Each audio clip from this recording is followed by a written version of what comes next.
Shane here. I'm shocked and surprised by the amount of interest and level of comments from you guys on a recent video I did. I'm surprised by the details and the comments that have come back to me. It has allowed me to even open my eyes even further to this issue and connect more dots. I didn't think I'd be making a second video on this topic, but because of all you guys' comments on it, it has really kind of opened my eyes, and I want to put out another video on this because I feel that it is going to affect the middle class more than anyone else, and it is effectively an attack on the middle class. In the last video on this topic, I did poke fun at the conspiracy nature of the overall topic and that I was wearing a tinfoil hat.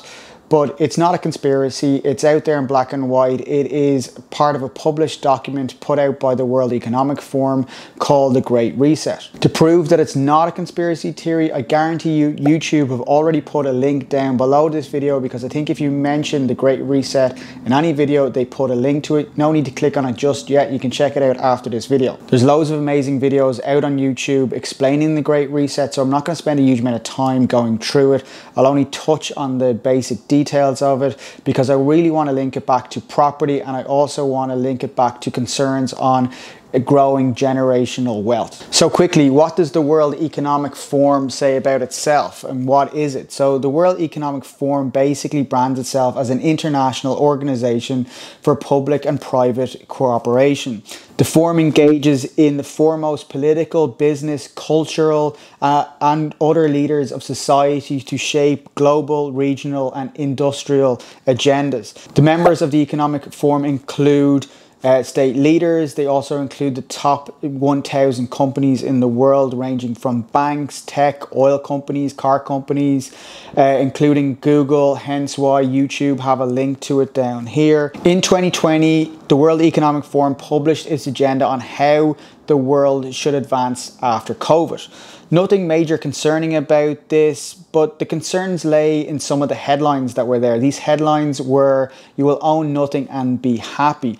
This stemmed other predictions, which was the state would control the majority of housing by 2030 in most major cities. The Great Reset was branded in such a way that it was to deal with the fallout of COVID and how the world could move forward. However, the document was published so quickly after COVID was discovered that this led to a majority of the conspiracy theories, because it's hard to believe that an organization like the World Economic Forum that has thousands of members and thousands of different business interests could all come together so quickly and publish a document that had this agenda that you would own nothing and be happy about it. And I think that's where the conspiracy theories lie, because it happened so quickly. Large companies and states have been buying up housing within the private market for years now. BlackRock have been doing it for a number of years, so it's not a new strategy, and BlackRock have been doing it all over the world. And BlackRock are one of the members of the World Economic Forum, so therefore it's not surprising that they both share similar strategies. And it's not surprising that companies like BlackRock want more and more people to be renting. But what surprised me the most was the amount of comments, DMs, and emails I got from you guys explaining the exact same situation that I had outlined in Ireland,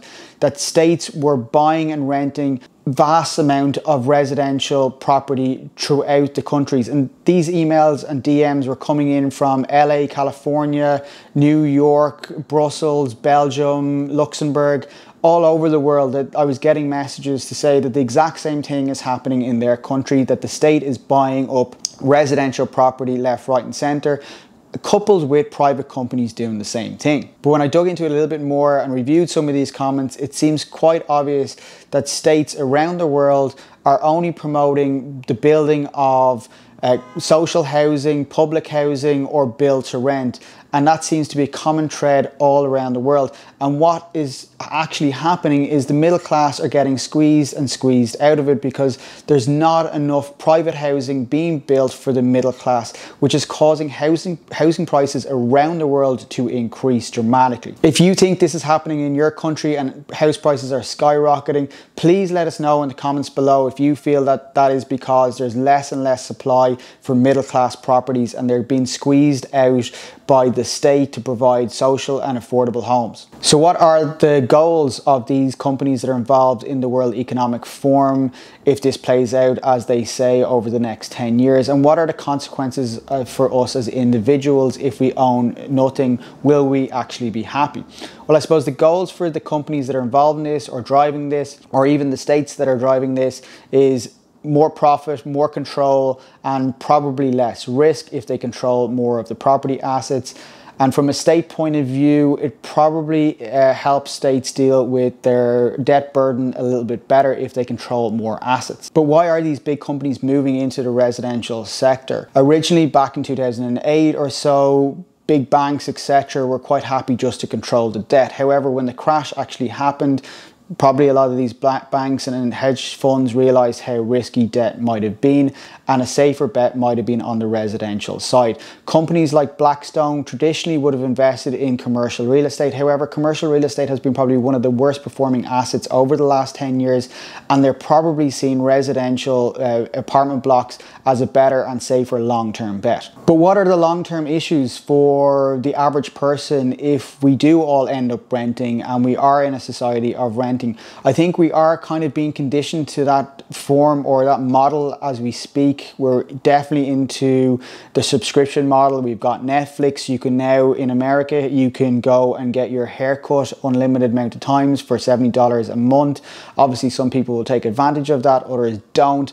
But it's all subscription based. Even getting your car washed, again, you can do it on a subscription model. So why wouldn't property be any different? And the World Economic Forum believes that people will actually be happier in themselves if they don't own property and are in a rental accommodation. Renting is very common in some countries. Take Germany, for instance. Cities like Berlin have 70–80% of their inhabitants that are actually in rented accommodation, and the system works there. Obviously, there has been some issues in recent years in terms of price or rental increases, but generally speaking, that is probably the model that the World Economic Forum wants everyone to move to, or wants every major city to move to. It's probably not the worst outcome if there is proper tenancy rights and there is protections there for family.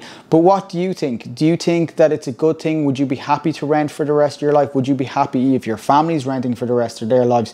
Please put your comments below and let me know what you think. I can tell you for one thing, it's not something I particularly want to happen, but I would love to know what your comments are in terms of long-term renting. Generally speaking, if we look at history, property rights or ownership rights have been quite important in terms of your standing within a community. Looking back at the English Parliament, you had to be an English lord to be a member of Parliament.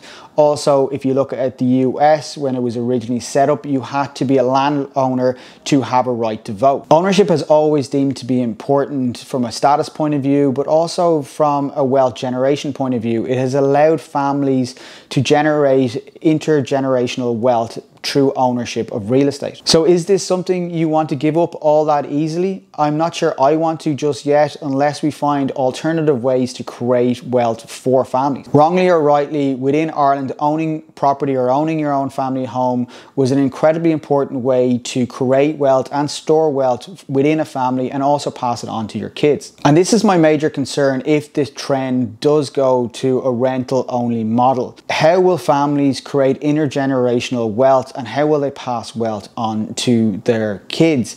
And I feel that this is where it is going to be a major issue for middle class families to create wealth if they don't own their own property. Even for families that do own their own family home within Ireland, inheritance taxes make it incredibly difficult for the next generation to actually hold on to that family home, because the tax burden is so high that most families are forced to actually sell the property. Sinn Féin came out there recently with their proposed tax plan going forward, and they were increasing the percentage even higher.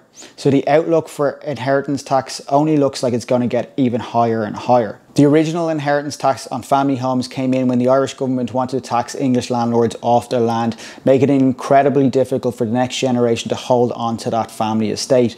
Hence why there are so many abandoned large family homes or large estates and castles around Ireland, because the next generation weren't able to keep up with the upkeep of maintaining those properties because the tax bills were so high. However, this tax bill that was originally created to tax English landlords off their land is now impacting middle class families all over Ireland, because the next generation can't afford the tax bill unless they sell off the family home. The crazy thing about this is, from comments that I've seen, particularly from LA, was that the next generation are already thinking along the lines of the Great Reset, because many of them don't want to buy a family home, or they don't want to buy a car because they see it as too expensive and they don't want to get into that level of debt. So perhaps the mindset of the Great Reset is already embedded into the next generation. If the goal is globally for the next generation to be renting, I think the middle class really need to think about how they grow wealth for themselves and for their families and create intergenerational wealth,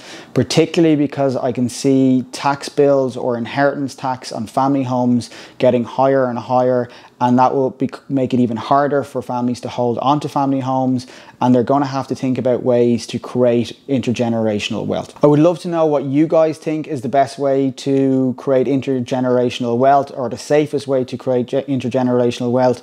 Obviously there's lots of things out there in terms of Bitcoin, etc., but in terms of generating long-term intergenerational wealth other than real estate or the family home, what do you think is the best options for the middle class to start pursuing? I'm going to work on a new commercial and residential market outlook and update video, so make sure you subscribe to the channel. That will be out in the next week. Also, if you want to check out the first video I did on this topic, it will be up here somewhere.